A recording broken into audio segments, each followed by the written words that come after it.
How are you guys enjoying Dallas so far? Awesome. Yeah. How are you guys enjoying Collecticon? Pretty cool, right? Absolutely. Collecticon, thank you guys for having us. I do want to ask you guys some questions. Awesome, let's get to it. I haven't seen you guys since February. Right. But you guys are busy people, so I'm sure you guys have done a lot. So I kind of want to get an idea of what you guys have been up to, what's coming up next with your lives, what kind of projects you guys are working on. I think one of the things that we do most consistently and very passionately is every week we drop an episode of the Heart of the Cards podcast. It's on YouTube if you go to Andromeda Productions. And we've been doing that for over, 7 months now? And we actually had this podcast in development for years. And then there was this little thing called COVID. I don't know if you heard about it. That kind of delayed some things. And then we announced at the very beginning of last July, we're getting ready to drop this conversation about creativity and inspiration and dealing with what you're dealt, both good and bad. And just a few days after that, the tragic news of Sensei Takahashi's passing devastated all of us.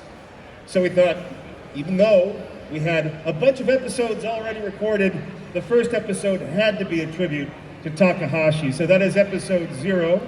If you go to YouTube, and we're officially on episode 22 or 23. It depends on what day you ask me or Dan. I keep track better than Eric. Yes, he keeps track on the numbers, and I just edited whatever he says. I do all the video formatting, so I have to plug the numbers in. But also, most of those episodes are part 1 and part 2. So even though there's 22 episodes, it's more like you have 50 or so installments. And we've had wonderful guests on. We had Veronica Taylor, Erica Schroeder, Greg Abbey, Mike Pollock recently, Jamie McGonigal. He was so much fun to talk to. And we're also reaching out to other people that we know that you may not, but whose lives have been defined by their pursuit of creativity in one way or another. And we also did a whole element of our conversation about the hero's journey, which is Joseph Campbell's classic idea of the steps that you see a hero go through from multiple cultures across time. You recognize these thresholds, like the call to adventure, or the trials where you're dealing with difficulty, or where you finally succeed in your quest, as it were. And these things resonate with anybody. And Eric and I don't pretend to know better than anybody. Well, actually, Eric does pretend to know better, but I humbly don't. And we're just offering our point of view and hoping to engage you. He's not pretending. He's not pretending. He knows. But that's the thing we do most frequently. Yeah, and just so you get a sense of what we're talking about, when we do these events and we get to meet so many creative people, what's amazing about... And you are among them. Yeah, this culture is filled with so many creative people. You come up to us at the table with the original art you've done, or some of the cosplay you've done, or your writing, and for me, I find a lot of joy in seeing people pursue their passions and not say, oh, there's too many artists, there's too many painters, I shouldn't be trying this, it's too competitive. Because if we said that, there would be none of those things, right? So someone has to try. And so when Dan and I have these conversations, we're sharing our own journey and the things, the pitfalls of the business, and the things you might be surprised at the paths we've taken to get where we are, and the paths we're still on to fulfill the creativity that we want to continue to do with these projects that we do together and individually. But what we find to be very satisfying is after we do these shows, the people that have been listening to it have come up to us at these events and said, that's what I needed to hear, because I've been trying to do some stuff for myself and I've been frustrated. Either my family doesn't support what I'm doing, or I have no other people that I can work with or collaborate with. And the way that you guys did these things, or the things you were discussing, gave me a different direction or gave me some motivation. So we don't have all the answers, but I will tell you the answer I do have is follow your passion, because life is short and there is no reason not to try. Because you can always go back to the other stuff. That's right. It's very Yes, important. as Joseph Campbell would have said, follow your bliss, which is Yeah. the exact same Yeah. idea. So that's Yeah. what we talk about. It's just two pals, discussing, learning about each other, learning about our own journey, and Yeah. and when we bring on guests, they teach us things we didn't know either. So it's that kind of show. It's not like you're going to tune in and listen to Yugi and Kaiba arguing, and that's fun too. But we're trying to bring something a little bit more from Dan and Eric that maybe will help this creative group of people find their own passion. So there you go. And also, as a side note, while we speak very plainly and openly and honestly, we are careful not to use any vulgarities, so it's family friendly. Yep. Yeah. So, There you go. Yeah, I Yeah. mean, Do that's we have pretty any? Do we have any fans of the podcast out there? Yeah. anybody listeners? There you go. All right, thank you so What was much. the name? What was the name one more time for The heart of the the cards. rest of everybody? Or Yeah, the heart of the cards. You might have heard that phrase before too. Yeah, I mean, like, I just recently went full-time as a content creator. So, like, when you guys say, like, hey, just follow your passions, I think that goes for everyone. Like, there's always gonna be, like, that what if, but, like, you'll never really know unless you actually go for it. So, Exactly. like, you Yes. guys are great people for And, that. and another thing that's important to understand about that, you don't have to make money on it to be a success at it. Creativity is its own reward. I think we have. I think we have some questions We have up some here. questions. Yes. I mean, I obviously. don't know how we could say no. Come I'm just on. saying. Yes. And they're also kind of intimidating. Yes. All right, what's your name and what's your question? You got a question? My name's Danny, and Eric, I love Squirtle, so can you do the voice, please? So wait, you want me to say Squirtle, squirt, squirtle, squirt, squirt, squirtle? Yes. Alright. I'll see what I can do. All right, thank you so Thank you, much. that was great. Thank you. Thank you. My name is Lily, and I have a question for all of you. All of us. If Pokemon and Yu-Gi-Oh was on at the same time, which one would you pick? Oh, that's really Batman.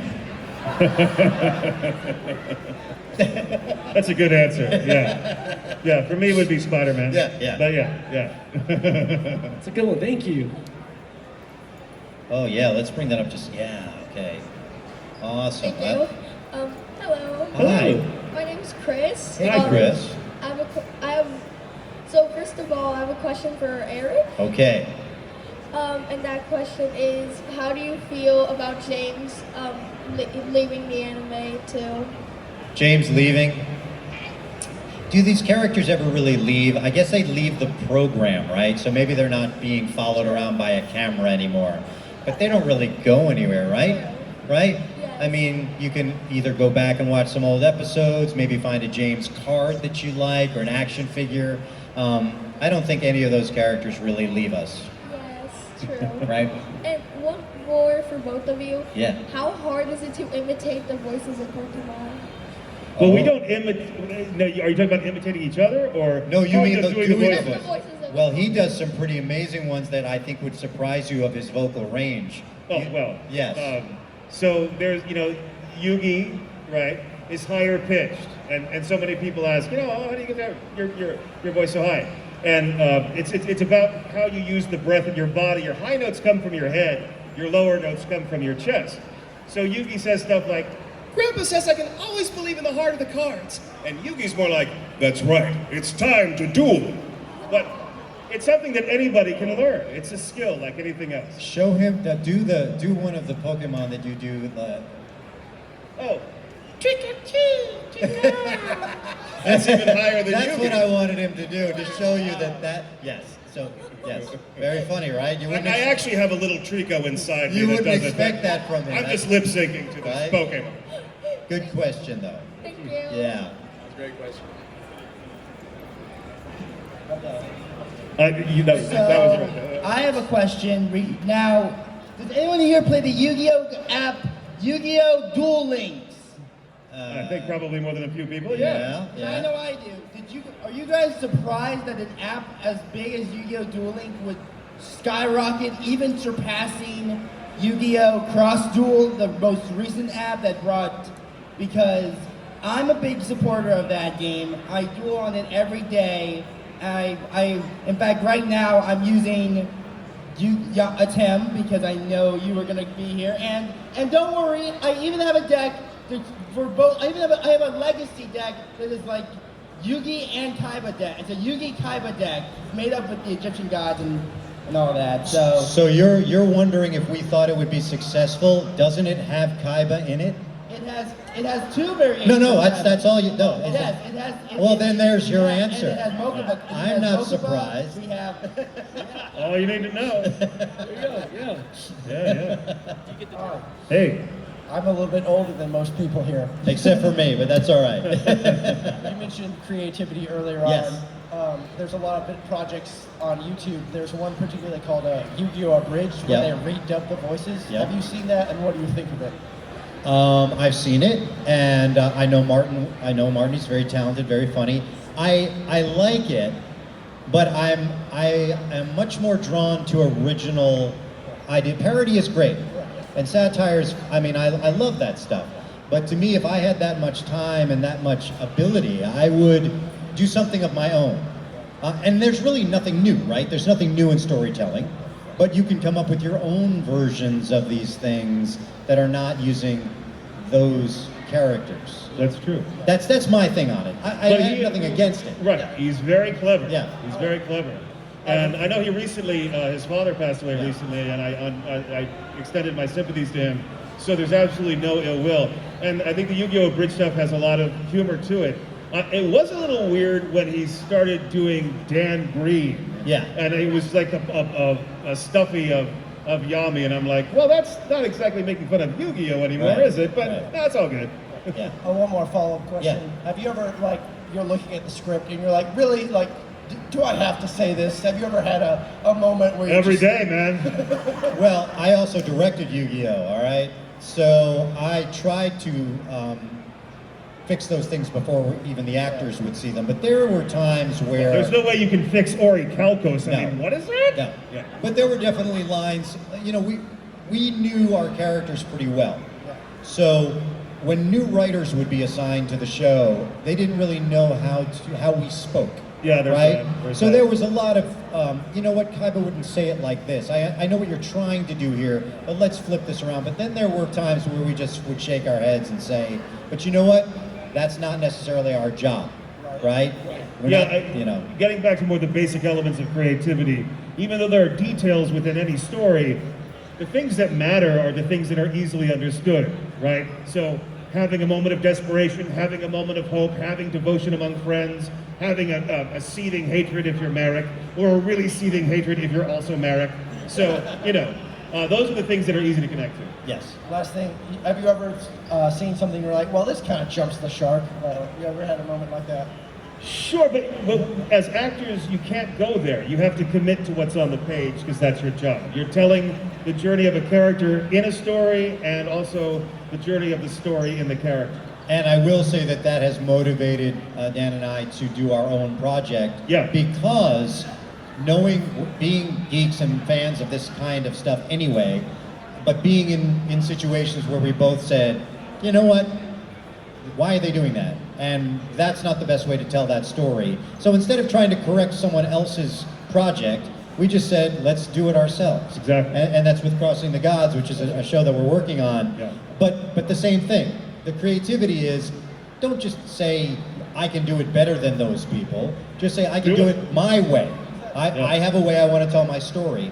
So instead of being frustrated with the way someone else is doing it, just do it yourself. Yeah. Thank you very much Yes. for Thank everything you. that you've Yeah, done. you got it. Thank Thank you. What's going on? How's your day? Good. That's cool. Is that a belt and a radio? And an Iron Man I stuff? do have a question. So when Yeah. when the Dark Side Dimensions movie came out, Yeah. how did it feel returning back to those characters after so long after the finale? Like coming back to old friends. It was Like coming fantastic. back to family. Yeah. Yeah. So the voices themselves, we think of the characters not as ourselves, but as things we get to embody and play with. So there's that element of it. I love being able to age Yugi up a little bit. That was cool too, but we were also recording that in the same studios that we recorded the original series in. So it was literally like a homecoming. Yeah. And they finally also, the way that story was told and the way we approached it was much more cinematic. There Yeah. wasn't the pressure of, when you're doing Saturday morning cartoons, it's like louder, faster, better. That is how they approach that. Right. This was done like a film. I felt like, even though the character I was voicing was sort of the focal point of the movie, it still felt like I was like in a Batman movie. It was dark. Eric does have a tendency to see things Yeah. in terms of Batman, Yeah. but it's also not wrong. Yeah, it was done where there was air in the script. There was times to digest the moment and Yeah. listen to the music. And, Right. And you weren't hitting the Yeah. the mid-episode cliffhanger, Yeah. to get the kids to keep tuning in. And I felt like Sensei wanted to tell the story that way. Yeah. And that was the best homage to him, was to do this movie like he wrote it. We really didn't change a lot. We made it, we obviously adapted it into English, but we didn't change the content or filling the whole script, with words, off-camera words, just to keep you interested. No, we let the movie speak for itself. So that was a lot of fun. Yeah. Thank you. Thank you so much. Yeah, You got good it, buddy. question. All right, hi guys. Hey. I got a question for you both. When in comparison to the anime shows themselves and then the actual movies, did it have a different vibe for you guys when you were voicing your characters for them? This is You- for like Pokemon and Yu-Gi-Oh! Yeah. So, everything is kind of its own thing. So that's what you focus on. Even though it might be the same character, you're right. There are slightly different feels to it. Maybe there's a different aspect to the story. Maybe there's a different aspect of the character that you are now exploring in that current version. So you attune yourself to the story you're in, even though you're playing characters that you played before. Yeah, and it was also a lot of fun to dub some of the movies compared to the TV show. In the TV show, we really worked in a smaller studio. Yeah. And the first time, working on Pokemon, the first movie, was the first time I ever did ADR, which is matching lip flap, on a soundstage, which was a room Big. that was, from here to Yeah. that vehicle over there, Yeah. with a giant screen. Yeah. And it was just the director and myself with a microphone, and watching a giant version of these characters matching lip flap, and that was kind of neat. I have a slightly humiliating story about that. So being used to the smaller studio environment, and then I got to do Entei in Pokemon 3. And so I'm in this big soundstage that Eric just described. And the directors and producers are behind me in the sound booth, and I'm looking at this huge screen. So then I do a take, and then because they're behind me, I'm like raising my voice like, oh yeah, I can speed that up. And they're like, you're on mic, man. You don't have to shout. I'm sorry. It took me like a half hour to Yeah. stop making them deaf. Yeah, so that was fun. That was fun. That's awesome. Good question. Thank you. Thank you. What's up? Hey, Hi. good to see you again. So nice to see you guys. My question for you guys is, what was the most surprising thing that you learned about the Yu-Gi-Oh franchise? I feel like we're learning something new every day with the franchise. The most surprising thing for me was to learn that I did both voices of Yugi and Yami. I think since we got the show very piecemeal when we were working on it, we'd get them like a couple of episodes at a time, where as we were approaching them, we didn't necessarily know the full story arc, Right. unless you were reading the manga. So And even then, it's different. yeah, I liked learning Kaiba and the Pharaoh's true relationship from the Egyptian story arc. I thought once it showed that I was truly his sparring partner, his lieutenant, his rival, right? It made sense to how I was portraying him in the modern day version between them. I didn't know that was coming. I didn't know that we would get that reveal. So that was kind of a cool thing to discover. Yeah, that was cool. Yeah. Thank you both so much. You got it. You got it. Hey! Hello, hey, nice to see y'all again. I just wanted to start off by saying thank you so much for everything you've been doing. Thank you. Y'all been a part of my life, whether you know it or not, for the last however many years. So Thank you. I wanted to Thank say you. It's our privilege. My question my question is that, have you heard of Yu-Gi-Oh! Season 0? And Yeah. if possible, like if that were ever to happen, would y'all be willing to participate in that? Yu-Gi-Oh! Season 0, even back in the day, there are people making noise about that. And totally cool, I think what Eric was just gesturing me about was recently, within the last several months, on social media, I put up, I had this idea to do the original manga, but have Eric and I do the voices. But we're literally just honoring the manga. And I just put about a minute of it up, and it got a lot of good response. So sometimes we're asked, would you return to these characters? Would you like to do more? And sure. But I also, one thing that I love, and this addresses the previous question, I love that there was a closure to the characters that I portrayed. There was a beginning and a middle and an end. And I think to bring the Pharaoh back just to milk the audience is a horrible idea. So why not go back to the original manga and have these characters voiced by the voices you're familiar with, and see the story in its original form, the way Takahashi originally created it when he was in his 20s and 30s, and sweating over making the illustrations. I would love to do that. We presented that idea to the people who actually have the rights to give permission to that, and while that was well received, that's not moving forward, but yeah. We would like to do that. We would love to do that. And if you can imagine, like when you were looking through a comic book, yeah, we are reading the panels. And I'm a comic reader. There's no motion, there's no lip flap. No, it's just you don't need it. You hear the voices you might hear in your head when you're reading the comic, knowing our characters. And it just was cool to do that. And of course, that season is very dark. Yeah. And so that would be an interesting thing to approach. But I would love to do it. Yeah. Good question. Thank you. Interesting. Hi. Hi. Hi. Hey. Get this guy a raise, man. Hi. My name's Chloe, and I was wondering, out of all the Yu-Gi-Oh characters, not including the ones you guys voice acted, which is your favorite?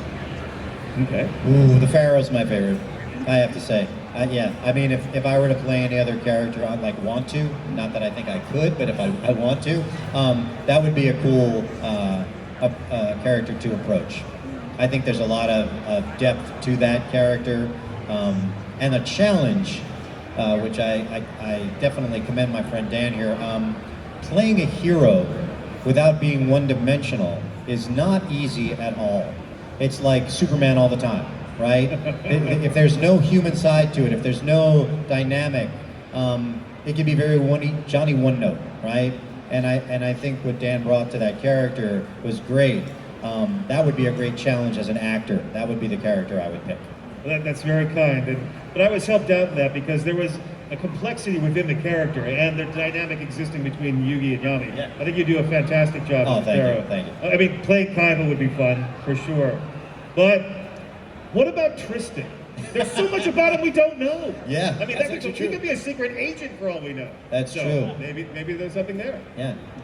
Good question. Thanks, Chloe. One more question. Yeah. Out of Pokemon and Yu-Gi-Oh, which was more fun to do? Fun. You can't choose. Yeah, that's no hard. Comparison. I mean, I do love the comedic bad guys. I mean, James from Team Rocket was a blast, but oh, no pun intended. Yeah. But yeah, no, they're all different. They're all parts of my personality. So it's fun to approach all that stuff. Yeah, and it's fun to be cute like Trico or what have you, but it's also fun to rip out a Exodia! Obliterate! I mean, you should try it. Yeah. It's a lot of fun. He tried that in Pokemon once too. It didn't fit the plot though, as I recall. There was some issue with that. Yeah. Good question. Thank Yeah. you. Thanks, you. Chloe. Thank you. Bye. Hi, I had a question for both of you guys. Yeah. So for the Yu-Gi-Oh series, which scene did you both have the most fun voice acting? Okay. You want to go first? All right, I'll go first. So, well, the line I just quoted, obviously, first episode, right? And that's when I understood the grandeur that the story required, And I have a theater background. And anybody done theater? Anybody done right? So you gotta, when you're on stage, you need to put your energy to the back of the house or you're not doing your job, right? And there's obviously these classical things that you get to do. And so that was fun because I got to channel some of that energy, right?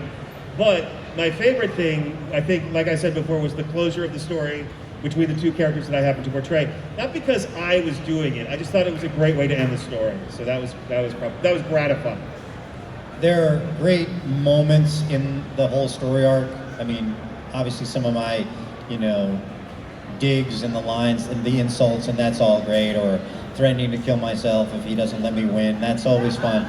But honestly, He still does that. I know. So I got to see these shows a lot because after I would finish my stuff and directing, I'd have to review them and watch them. So I really rarely watched the show on television.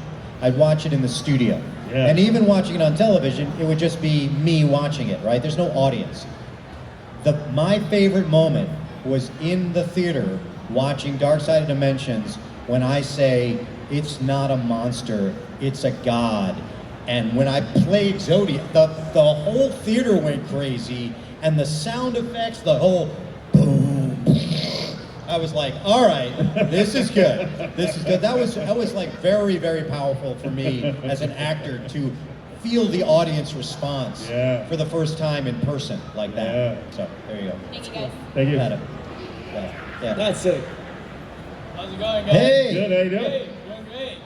So what was the most exciting duel to act? Well, I think I just answered that with the final duel between Yugi and Yami. But I gotta say, the first one with Kaiba, also, maybe because it was so formative, everything to do with Pegasus, you know, and clearly now I'm wearing his hair. So, yeah, I mean, the Merrick stuff was super intense also, yeah, but yeah, that's about 3 of them.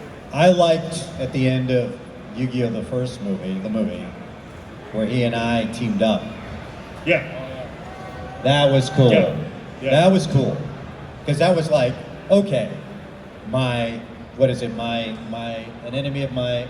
Enemy is my friend. Yeah, right, Yeah. right. So just the fact that we were like, okay, we have something in common. That's pure evil, and we're going to team up and destroy evil. Right. And that was really cool. That was a very dramatic scene. I mean, there's a moment there where Kaiba's going to die.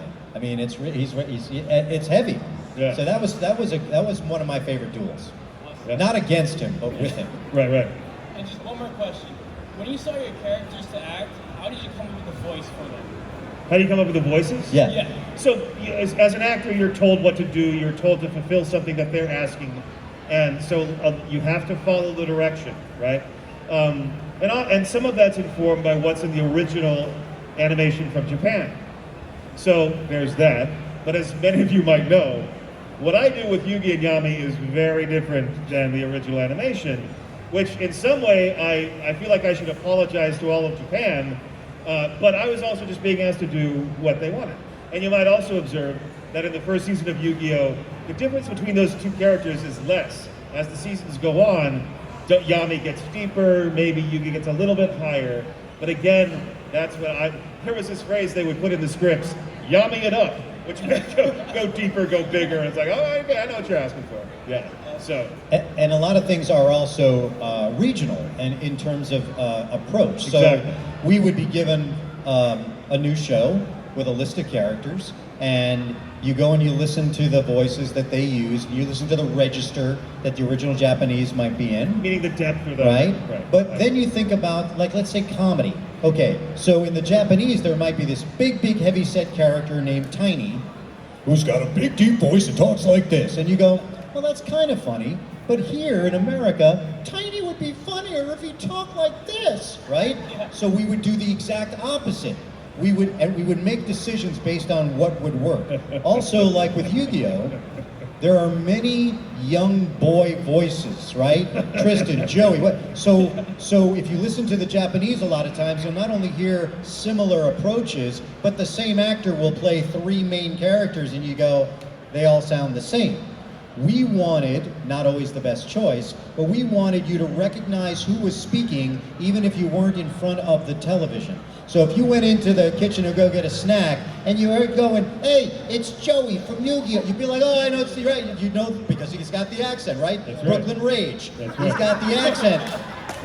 But you're like, okay, he's from and then Bakura's British and so-and-so, he's from, he's got a southern accent. Doesn't make sense, but they're all like 15-year-old boys with a mid-range voice. How do you make them different? You give them a dialect. That's not something necessarily that the Japanese would have thought to do, but we did it. Sure. Awesome. Just want to say thank you guys. Thank you for Yeah, everything. Thank you. good Thank question. you. We get the last question. Last question. All right. We've seen you before. No pressure. Here we go.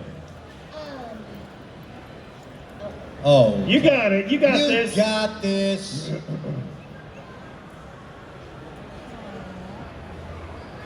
It's okay. It's okay. It's all good. Well, I think Caleb has a question while she's figuring it out. All right, you got it. All right, well, very good. We got the podcast, right? We got the podcast, and you might have heard Erica and I talk about Crossing the Gods a lot. And I was recently able to rededicate myself to continuing on with the visuals, which has been what's taking so long. But I was also listening over to, it's all been recorded. So we have Lisa Ortiz, we have Wayne Grayson, we have Erica Schroeder, we have Mark Thompson, we have Eric, we have Greg, we have Tara, and Veronica Taylor. And Veronica Taylor as well. So many of the actors that you already can expect great work from are in this show, but in a way you have never heard before. And the style, the sensibility is much more realistic, nuanced, on camera, if you will.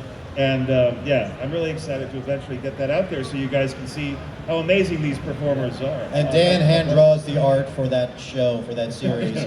So if you haven't had a chance to see another one of his talents, you'll see it even at his table. He's got some original art that he's done of our characters. You can see what his abilities are, and it's really just great to, we support each other's creativity and all the things that we do. So it's really great to work on a project together where it's not just, oh, you two are voice actors. No, he wrote the script, directed it, you know, I'm editing and I'm doing the audio and he's drawing the visuals, and it's just a really cool original project. Yeah. And if it doesn't turn into anything gigantic and big, it doesn't matter because we're doing what we love. But we hope that it connects with you guys and that you love what we're doing. Yeah. And it will be out soon, I promise. And what did you remember Did you to figure ask? out your question? I'm ready. This one's for Eric.